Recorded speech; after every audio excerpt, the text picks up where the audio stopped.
Puji nama Tuhan, kesempatan yang baik ini kembali lagi saya hadir menjumpai saudara-saudara sekalian dimanapun berada. Apa kabar? Saya terus berharap Bapak Ibu tetap dalam keadaan sehat dan terus diberkati Tuhan. Kesempatan ini kita akan bersama-sama mendengarkan kesaksian yang sangat luar biasa dari seorang ibu muslimah ini yang mana sejak dari kecil itu ditinggalkan oleh kedua orang tuanya masing-masing. Ayah ibunya menikah dan lalu kemudian tinggal di rumah istri barunya, suami barunya. Dan anaknya ini ya betul-betul terlantar, tidak ada yang mendidik ia dengan baik. Akhirnya ia lalu kemudian menghadapi problematika kehidupan dan seterusnya ia pergi ke Singapura menjadi TKI di sana. Ia pun di sana diperlakukan oleh majikannya dengan cara yang tidak baik. Jadi sungguh-sungguh menderita hidupnya, saudara-saudara. Sungguh luar biasa, Tuhan mengasihi, Tuhan menjamah, Tuhan mau menyelamatkan ibu ini sehingga menjadi pribadi yang sangat berharga di mata Tuhan. Ia sudah diselamatkan oleh Tuhan, ia tidak akan binasa melainkan beroleh hidup yang kekal. Kita saksikan bersama-sama.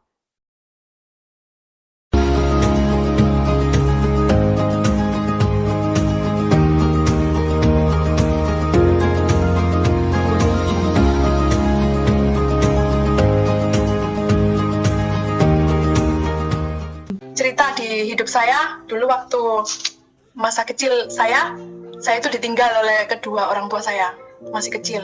Yang bapak saya itu cerai sama ibu, terus bapak nikah lagi sama istrinya yang baru, ibu juga nikah lagi dengan suami yang baru. Mereka tinggal di rumah masing-masing. Saya ditinggal di tempat di rumah buyut.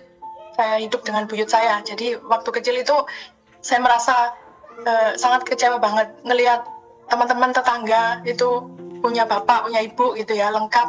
Saya nggak punya. Mereka, ibu saya, keluarga saya, ibu bapak saya itu masih hidup tapi nggak hidup dengan saya, nggak memperhatikan saya. Jadi dari kecil itu sudah ada roh kekecewaan, benci, terus kepahitan itu udah ada. Jadi setelah beranjak menjadi dewasa, remaja itu nggak ada yang ngatur, nggak ada yang kasih tahu gimana untuk menjadi anak baik, itu nggak ada. Cuma ya ke masjid, maaf saya dari agama seberang sebelum saya percaya Tuhan, ya ke masjid, ya ngaji, ya biasa ya sembahyang, tapi semua itu nggak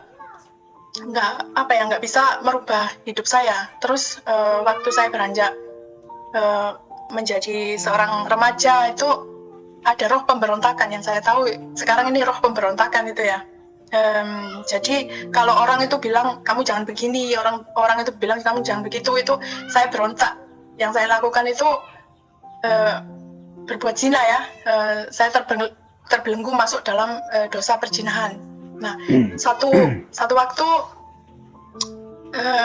saya punya pacar tuh, pacar aku itu datang ke tempat aku, terus kami di dalam rumah itu ya melakukan sesuatu yang nggak senonoh gitu ya.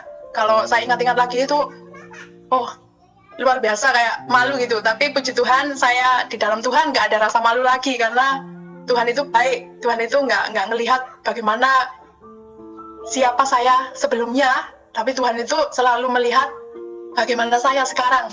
Kalau manusia itu melihat kamu dulu itu seperti itu, tapi Tuhan selalu lihat kamu sekarang ini, yang dilihat, aku lihat kamu yang sekarang gitu ya. Kalau dulu waktu pacar aku itu datang ya, kami melakukan yang nggak baik gitu, terus orang-orang di kampung itu melihat di luar rumah gitu ya. Kita itu digerebek, kalau orang Jawa bilang gerebek gitu. Jadi waktu itu saya nggak punya orang tua di rumah itu, cuma buyut yang udah tua itu, pikun gitu kan, cuma saya sendirian. Jadi waktu ada permasalahan seperti itu, saya nggak ada yang membela, nggak ada pembela saya itu, nggak ada, orang tua nggak ada. Jadi semua orang kampung itu datang dengan muka yang marah, sinis, sadis, ngatain yang nggak karu-karuan. Kamu itu kalau mau melacur itu sebaiknya pergi dari kampung, melacur di luar, jangan di kampung, seperti itu. Terus yang mereka bilang itu ya, kalian ini harus menikah, kan kami masih muda ya, kami nggak bisa langsung ayo menikah gitu, nggak. Jadi nggak ada ini ya, nggak ada persepakatan untuk menikah. Langsung orang kampung itu gini, kalau enggak ya kamu harus ini beli batu gitu, harus bikin jalan di kampung, harus memperbaiki jalan. Saya nggak tahu kenapa kayak gitu, mungkin sudah tradisi orang kampung kayak gitu.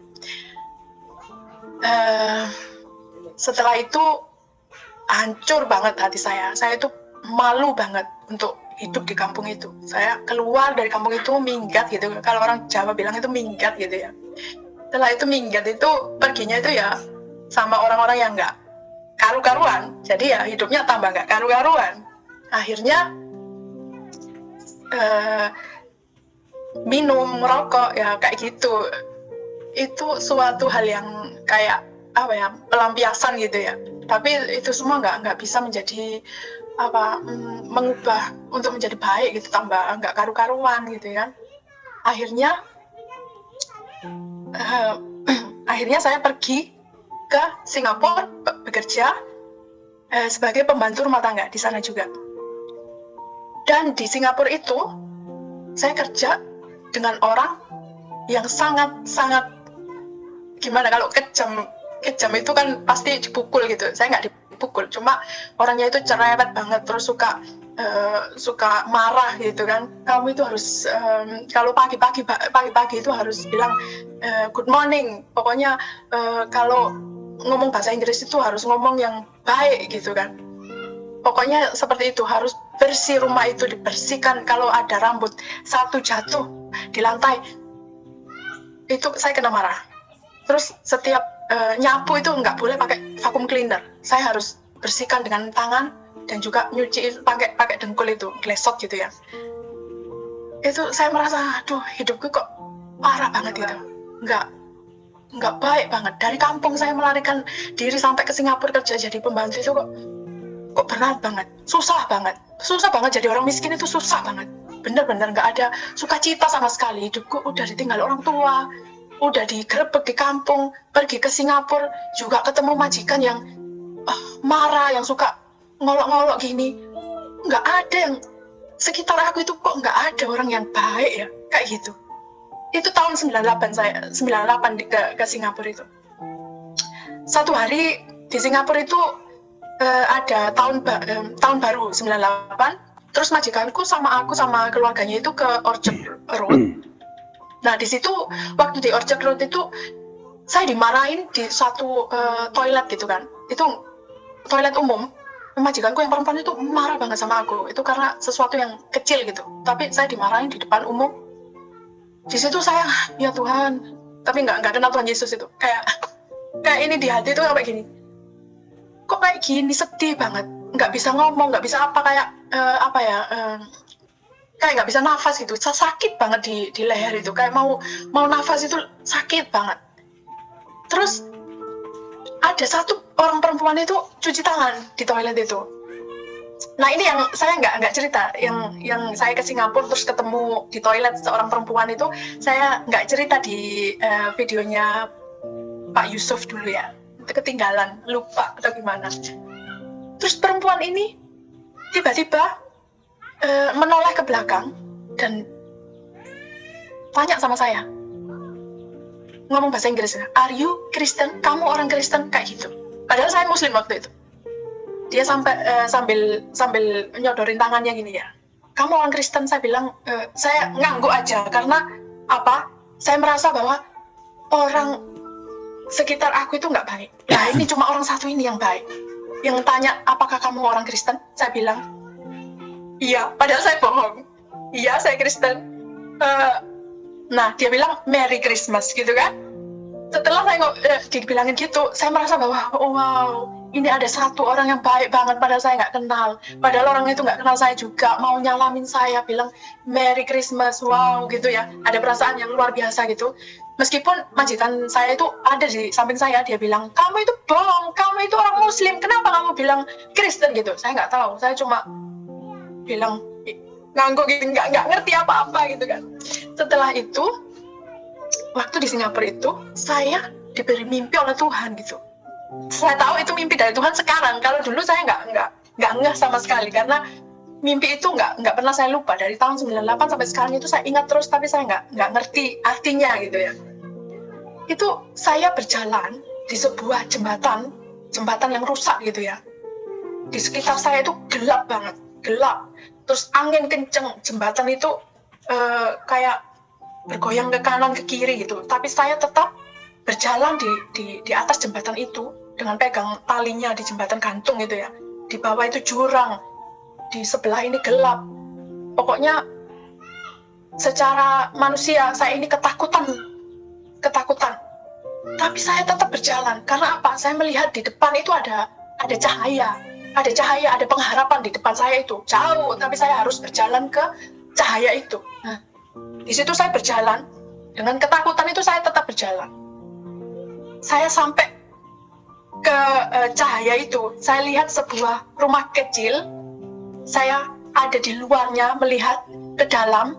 Yang saya lihat itu lilin kecil di atas meja. Nah, dari hati saya tanya, siapakah yang memiliki rumah kecil ini? Saya lihat cuma ada lilin. Siapa? Jadi saya terbangun. Mimpi itu nggak bisa saya lupa sampai sekarang. Yang saya tahu hari ini bahwa ya saya tahu rumah kecil itu mungkin gereja atau persekutuan orang-orang percaya. Terus yang lilin itu mungkin kita ya sebagai orang Kristen itu sebagai terang, karena Tuhan kan bilang kamu adalah terang dunia gitu kan. Jadi kita sebagai orang percaya itu terang gitu, seperti orang yang di dalam toilet tadi memberikan salam kepada saya dan bilang Merry Christmas gitu ya. Pasti wanita itu yang saya nggak kenal sampai sekarang, saya nggak tahu siapa dia, atau kan malaikat atau siapa, saya nggak tahu. Pasti dia itu berdoa untuk keselamatan saya. Dan sampai sekarang saya jadi orang Kristen, kenal Tuhan Yesus, itu pasti doanya dia itu didengar Tuhan. Jadi kita anak Tuhan akan menjadi terang. Kalau kita menjadi terang, jadi kita akan menjadi terang bagi sesama kita yang hidup di dalam kegelapan. Yang saya mau saksikan di sini, ketika saya sudah bermimpi melihat terang itu, tetapi saya nggak langsung bertobat, karena saya nggak tahu caranya bertobat itu gimana. Nah, tapi Tuhan itu luar biasa, baik banget, karena Tuhan itu menuntun manusia itu nggak sama dengan yang lain. Caranya itu sangat berbeda-beda. Kalau dulu saya waktu pulang dari Singapura, terus saya juga pergi ke Saudi Arabia bekerja sebagai pembantu rumah tangga. Nah, di situ juga bertemu dengan orang yang nggak karuan gitu, majikan yang nggak baik gitu. Jadi dosa itu sudah melekat dalam kehidupan saya. Jadi kemanapun saya pergi itu dosa itu masih ada. Jadi ada kemauan untuk berbuat dosa, ada kemauan untuk melakukan sesuatu yang nggak senonoh, itu ada gitu. Jadi aku nggak bisa langsung bebas dari dosa, itu nggak bisa. Karena ada kutuk keturunan juga. Keluarga saya itu kutuk keturunannya itu kawin cerai. Dari atas itu kawin cerai. Jadi saya pun, kalau saya nggak di dalam Tuhan, pasti hidup saya pun juga seperti itu. Tapi puji Tuhannya, saya sudah kenal Tuhan dan Tuhan sudah kenal saya. Jadi saya ini anak Tuhan, saya dengar Tuhan, saya membaca firman Tuhan, memuji Tuhan. Saya tahu siapa Tuhan Yesus yang sebenarnya. Dia mati di kayu salib buat aku, buat dosaku. Itu sangat luar biasa banget. Itu mujizat yang luar biasa sampai sekarang. Saya nggak mau mujizat itu saya lupakan. Itu mujizat yang luar biasa. Kalau tadi saya mimpi ketemu dengan cahaya, itu juga mujizat, tapi yang luar biasanya lagi mujizat Tuhan Yesus di kayu salib. Itu yang saya mau sampaikan kepada pemirsa di sini. Dan juga waktu ini cerita lagi waktu saya mau menikah dengan suami saya yang di Norwegia sini. Nah, suami saya ini bukan Kristen yang gimana ya, dia Kristen sejak lahir, tapi nggak ke gereja, nggak baca Alkitab, kayak gitu. Dia tahu Tuhan, tapi nggak kenal Tuhan, itu lain. Terus satu saat itu, dia itu berdoa gitu sama Tuhan.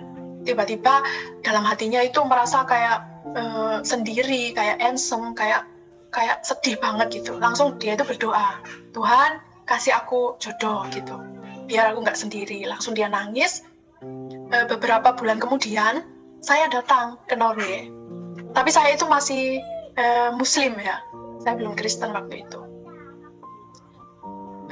Ketika kami mau menikah, itu suami saya itu nggak mau masuk Islam, karena di Indonesia kalau kita mau menikah itu harus satu agama, sedangkan saya Muslim dan suami Kristen, jadi kami harus ada satu agama, Muslim atau Kristen. Saya tanya sama suami, mau nggak kamu masuk Islam? Dia bilang, janganlah, nggak mau dia. Nggak, banyak alasannya sih. Saya nggak mau ngomong di sini.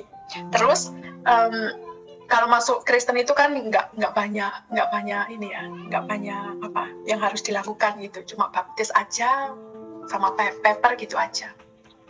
Suami bilang, ya kamu masuk Kristen tapi paper aja ya gitu, nggak apa-apa, karena dia masih menghormati agama lain gitu ya. Langsung ya udah nggak apa-apa, aku bilang gitu. Langsung waktu saya pulang ke Indonesia untuk membuat surat pernikahan, dia suami saya itu di Norway sini, saya harus ke Bali untuk ngurus segala macam ya. Terus di Bali itu saya nggak kenal siapa-siapa, saya sendirian.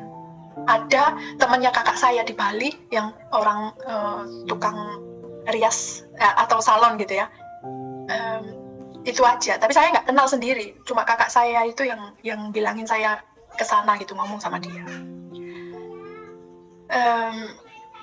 Suami saya yang di Norway itu sudah menghubungi kayak wedding organizer, terus untuk pernikahan, untuk baptis kayak gitu. Langsung saya bertemu dengan wedding organizer itu di Bali. Saya juga nggak kenal sebelumnya, kenalnya ya di Bali itu. Waktu itu saya udah ke gereja yang dibawa dengan wedding organizer tadi. Saya dibawa ke gereja itu, ke gereja yang saya nggak bisa omongin gereja mana gitu kan. Di situ saya ditemukan dengan pendetanya, terus ya nanti baptis di sini, mereka bilang gitu. Terus sepulang dari gereja saya tanya sama wedding organizer ini, kalau baptis itu butuh biaya nggak? Dia bilang, ya 3 juta. Waktu itu ya saya ini orang miskin, nggak punya duit, nggak punya kerjaan kan, kerjaannya pembantu rumah tangga, jadi 3 juta itu banyak banget buat saya waktu itu. Saya bilang, saya ini udah ngorbanin agama loh, mau pindah ke agama lain itu saya ini sudah korban. Maksudnya berat gitu ya. Kok saya suruh bayar? Tapi bukan pendetanya yang minta bayar ini, wedding organizer ya.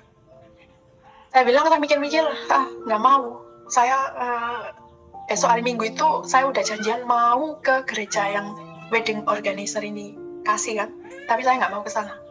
Langsung saya pergi ke rumah teman kakakku yang di Bali, yang orang salon gitu kan. Salonnya itu belum buka, pagi-pagi jam 10, 9 gitu, saya duduk di teras rumah, teras salon tempat teman kakakku. Di situ saya lihat ada ulat gede banget, ulat bulu gede banget. Itu jalan di depan kaki saya. Saya tuh sampai jerit ketakutan gitu, jijik gitu ya. Karena apa? Saya tuh jijik banget sama ulat, sama cacing itu jijik banget, takut gitu. Terus ada seorang laki-laki itu, waduh, kenapa katanya? Kok sampai jerit segitu? Saya bilang, Pak, tolong itu ada ulat bulu itu dimatiin Pak, tolong. Itu jijik banget. Nah, Bapak ini pakai tongkat, dia ambil ulat itu, dia taruh di dahan gitu ya. Jangan, ulat ini biarkan hidup. Jangan dimatikan. Lalu Bapak ini tanya, lah mau kemana? Kok pagi-pagi sudah cantik? Saya mau ke gereja. Saya nggak tahu kenapa saya itu langsung ngomong gitu masalah saya. Padahal saya nggak kenal sama orang ini. Langsung dia bilang, mau kemana gitu. Saya Pak mau ke gereja. Lah saya mau baptis, tapi bukan hari itu ya. Saya mau ke gereja, tapi saya mau dibaptis di gereja itu. Tapi saya harus bayar, Pak, 3 juta. Terus Bapak itu ngomong gini, saya punya teman, pendeta orang Medan. Dia juga punya gereja. Mau nggak saya kenalkan di gereja teman saya? Tapi nggak bayar, Pak ya. Nomor 1 nggak bayar. Terus Bapak ini bilang, nggak bayar. Ayo ikut. Langsung diajak Bapak ini ke gereja yang Bapak ini tahu gitu kan. Nah, di situ semua pada, saya merasa kayak welcome gitu ya. Ngelihat orang baru itu, mereka bilang gini, selamat hari Minggu, puji Tuhan, Tuhan berkati. Itu sesuatu yang asing di telinga saya, karena di agama lain itu nggak ada ya. Selamat hari Minggu, puji Tuhan, Tuhan memberkati, itu nggak ada sama sekali. Terus saya dikenalkan dengan pendeta Bapak Agustinus ya. Itu saya dikenalkan. Terus saya bilang, Pak, saya mau baptis karena saya mau menikah. Saya mau urus surat-surat menikah. Terus Pak Agus ini bilang, ya kalau mau menikah, kalau mau baptis, Ibu harus belajar dulu tentang Tuhan Yesus. Harus belajar dulu. Kalau nggak salah, setiap hari itu 1 jam saya dibimbing. Saya nggak ingat lagi berapa hari itu. Ya. Terus setelah saya belajar tentang Tuhan Yesus itu, pertanyaan saya itu, kenapa ada Tuhan 3 gitu? Ada Tuhan Yesus, ada Roh Kudus, ada Bapa. Itu yang saya nggak ngerti sama sekali. Karena di dalam Muslim itu nggak ada yang kayak gitu. Ada 3 Allah, maksudnya Allah Roh Kudus, Allah Bapa, Allah Anak, itu nggak ngerti sama sekali. Jadi nggak ngertinya saya itu, saya telepon ke Norway. Suami saya, yang bakal suami saya itu di Norway, saya telepon. Siapa ini Allah Bapa, Allah Anak, Allah Roh Kudus? Ini siapa? Saya itu nggak ngerti sama sekali. Yang suami saya itu gelagapan juga, karena semenjak kecil pun dia orang Kristen tapi nggak bisa jelasin juga. Akhirnya suamiku yang di Norway ini, dia cari teman Kristen untuk pergi ke gereja dan belajar juga. Uniknya Tuhan Yesus itu luar biasa banget. Terus waktu di Bali, saya selalu telepon terus tanya tentang Alkitab itu sama suami saya. Jadi akhirnya dia belajar juga di gereja di Norway. Kami saling kontak lewat telepon. Jadi di situ kami disatukan Tuhan untuk menjadi orang percaya. Itu jalannya unik banget. Dari saya yang orang Muslim nggak percaya, sampai suami saya yang orang lahir Kristen tapi belum kenal Tuhan, tahu Tuhan tapi nggak kenal Tuhan. Akhirnya sekarang ini disatukan menjadi orang yang benar-benar percaya, anak Tuhan yang melakukan sesuatu untuk Tuhan gitu ya. Jadi saya ini sukacita banget, bangga banget punya Tuhan Yesus. Luar biasa Tuhan Yesus itu, Tuhan yang hidup, benar-benar Tuhan hidup, Tuhan yang memberikan damai sejahtera. Orang Kristen yang maksudnya kalau kita udah menjadi Kristen itu berarti kita itu udah nggak punya masalah. Enggak, kita tetap punya masalah, tapi kalau kita berjalan bersama Tuhan, masalah kita itu mungkin satu hari itu kayaknya berat gitu ya, tapi Tuhan itu selalu memberikan jalan keluar, solusi itu tetap ada. Terus yang puji Tuhan lagi, saya diberi anak yang luar biasa, kedua-duanya itu luar biasa, anak yang sungguh luar biasa. Saya bersuka cita karena Tuhan Yesus itu nggak habis-habisnya memberi berkat, bukan hanya berkat yang saja yang kami harus syukuri, tapi memang pekerjaan Tuhan di kayu salib itu yang benar-benar saya syukuri, karena saya tahu Tuhan itu mengampuni dosa apapun yang manusia itu telah lakukan itu Tuhan sudah ampuni di kayu salib. Jangan takut kalau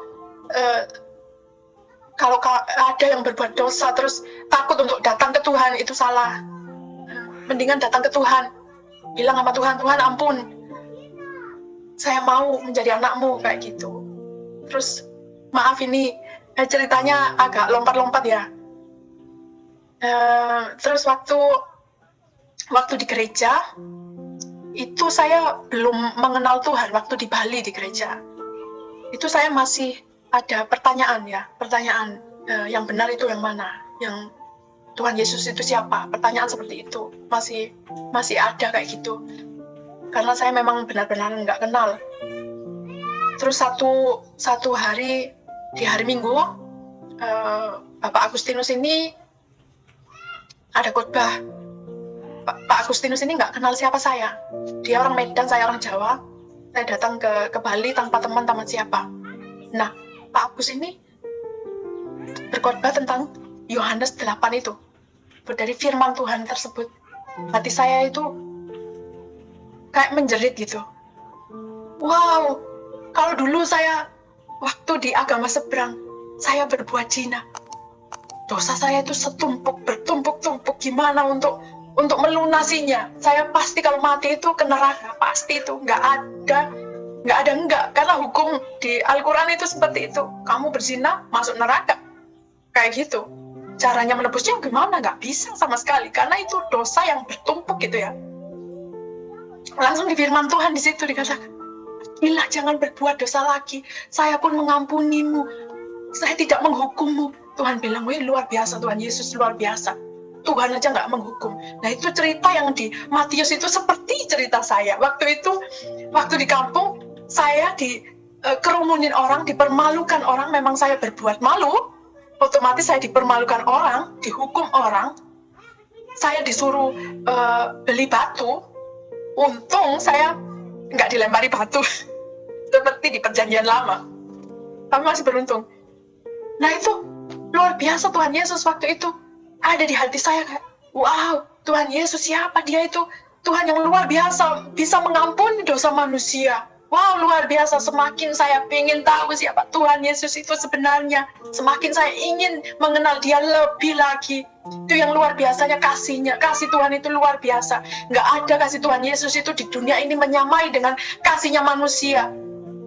Kasihnya Bapak yang saya rasakan, saya nggak pernah merasakan kasih Bapak saya sendiri, Bapak kandung saya sendiri, nggak pernah. Tapi puji Tuhan, Tuhan Yesus itu sebagai Bapak saya, sebagai pelindung dalam hidup saya. Setiap hari Tuhan itu melindungi saya, memberikan sukacita. Itu Tuhan itu luar biasa. Kalau ada yang sudah percaya Tuhan, tapi mulai mundur dari Tuhan, itu jangan sampai ninggalin Tuhan. Karena Tuhan Yesus itu mengasihi manusia. Tuhan itu gak akan membiarkan kita itu mati terlunta-lunta atau kekurangan apapun juga. Tuhan itu benar-benar Tuhan hidup. Maaf, kalau saya ngomongin tentang kebaikan Tuhan itu kayak gini, nangis saya. Kalau dulu saya hidupnya dihakimi manusia seperti perempuan itu, tapi Tuhan Yesus tidak menghakimi saya. Tuhan Yesus itu mengubah kutuk menjadi berkat. Itu benar kalau saya dengar di khotbah-khotbah itu selalu begitu ya. Tuhan Yesus itu selalu mengubah kutuk menjadi berkat. Itu benar banget. Saya yang hidupnya dibelenggu oleh dosa, hidupnya di dalam kutuk, tapi Tuhan mengubah hidup saya menjadi berkat. Tapi Tuhan memberkati hidup saya, memberkati keluarga saya, memberikan yang terbaik dalam hidup saya. Bukan saya terlepas dari masalah, enggak. Ada masalah, tapi Tuhan itu selalu memberi kekuatan. Roh Kudusnya itu selalu memberikan jalan keluar. Itu pasti ada. Saya berharap bahwa sampai sekarang saya bersaksi seperti ini, dan nanti hidup saya pun akan tetap bersaksi untuk Tuhan dan tetap percaya. Doa saya itu, Tuhan beri aku hati seperti hatimu Tuhan, yang kalau disakitin orang itu nggak sakit. Itu aja yang saya minta. Saya nggak minta yang lain-lain. Soal berkat atau apa itu Tuhan pasti kasih, saya percaya. Saya nggak akan kelaparan, saya nggak akan meminta-minta kelaparan, enggak. Kalaupun saya mati, saya akan bertemu Tuhan Yesus. Saya percaya Tuhan itu memberikan yang terbaik untuk anak-anaknya yang percaya ya. Saya percaya Tuhan itu selalu memberikan yang terbaik untuk anak-anaknya. Saya nggak percaya bahwa Tuhan membiarkan orang-orang percaya itu mati nggak terurus gitu ya. Dan saya ingin kesaksian saya ini menjadi berkat untuk sesama, bagi mereka yang mungkin sudah ragu akan kuasa Tuhan, kekuatan Tuhan, ragu akan kebaikan Tuhan. Saya akan bersaksi ini, kesaksianku ini semoga banyak orang yang mau kembali kepada Tuhan. Karena Tuhan itu memang benar-benar Tuhan yang baik, luar biasa, dahsyat. Saya diberi anak waktu saya menjadi orang Kristen mula-mula di Norway ini. Saya punya anak yang sakit ginjal ya. Dari bayi ini, ginjalnya ini nggak sama gitu, harus dioperasi. Waktu di dalam perut itu udah dilihat bahwa ada kelainan gitu. Setelah dia bayiku lahir, umur 9 bulan, dia dioperasi, dan operasinya itu gagal. Anak saya nomor 1 itu hampir meninggal dunia. Karena terinfeksi di dalam perut. Operasinya gagal. Akhirnya saya bilang, saya ada putus asa lagi. Saya bilang, saya nggak mau percaya. Saya bilang, saya nggak mau percaya. Lihat anakku sakit dan mau mati. Tapi beruntungnya suami saya bilang, ayo kita berdoa lagi. Nggak ada yang mustahil bagi Tuhan. Akhirnya anak saya yang sekarang ini berumur 13 tahun, dia boleh hidup. Dia hidup lagi, dioperasi lagi, hidup lagi. Maksudnya bukan mati ya, belum mati. Waktu itu hampir mati. Dan dia harus minum obat setiap hari untuk ginjalnya itu, supaya tekanan darah tingginya itu nggak naik. Jadi dia harus minum obat setiap hari. Tapi puji Tuhan, dari 5 tahun yang lalu udah berhenti minum obat karena dokter bilang ginjalnya sudah normal lagi. Itu satu mujizat. Makanya saya bilang, di dalam Tuhan kita nggak terlepas dari masalah, tapi masalah itu selalu ada jalan keluar, dan Tuhan itu selalu membantu kita. Dan saya punya anak lagi yang nomor 2, dia itu anak yang ada kelainan gitu ya. Saya nggak bisa ngomong karena ada anaknya di sini. Tapi puji Tuhan, dia itu pandai sekali untuk main piano dan juga melukis. Itu suatu talenta yang Tuhan berikan, mujizat yang Tuhan berikan. Padahal dulu itu saya hampir-hampir kayak down banget. Tuhan, kenapa kok dikasih anak seperti ini? Kayak gitu, sampai segitunya. Makanya orang percaya itu kadang jalannya itu kayak up and down. Tapi Tuhan itu tetap tuntun, Tuhan itu tetap sabar sama kita. Tuhan itu benar-benar Tuhan yang sabar. Sekarang ini puji Tuhan, saya melihat talentanya anak saya yang nomor 2 ini juga, wow, luar biasa. Tuhan ini benar-benar hidup yang luar biasa Tuhan. Semenjak saya kecil, hidupnya terlunta-lunta, akhirnya kenal Tuhan, akhirnya punya hidup yang luar biasa seperti ini. Tapi sekali lagi, masalah tetap ada. Terus, waktu kemarin, bukan kemarin maksudnya, waktu aku bersaksi di tempatnya Pastor Yusuf Manubulu, itu kan hari Jumat.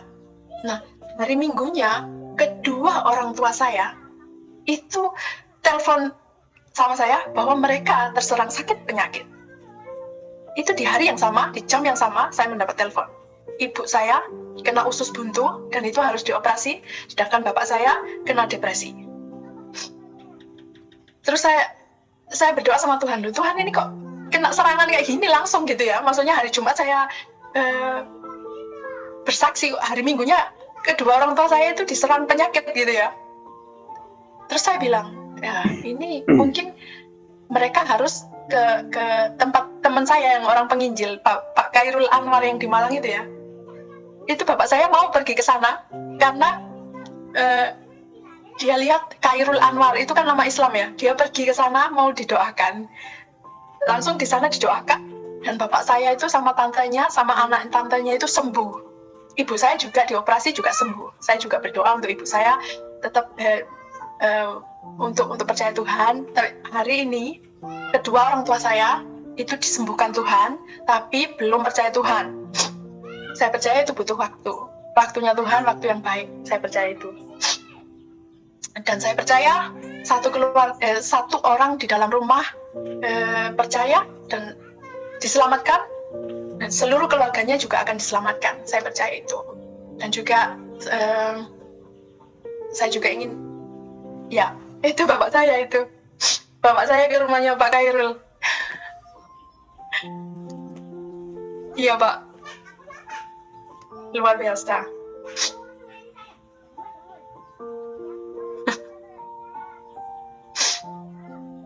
Itu tante saya dan anaknya.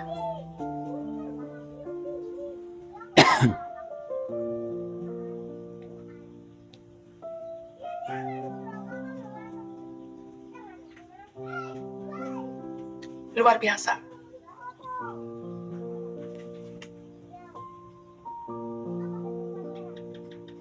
Ya, silakan dilanjutkan, Bu. Iya, itu luar biasa banget. Saya percaya Tuhan itu bekerja dengan caranya. Saya nggak tahu kapan keluarga saya akan diselamatkan, tapi saya percaya bahwa mereka akan diselamatkan juga.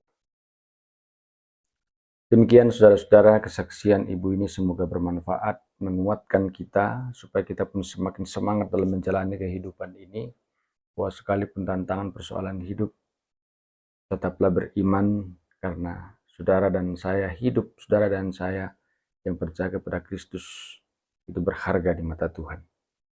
Semoga ini boleh memberkati kita sekalian.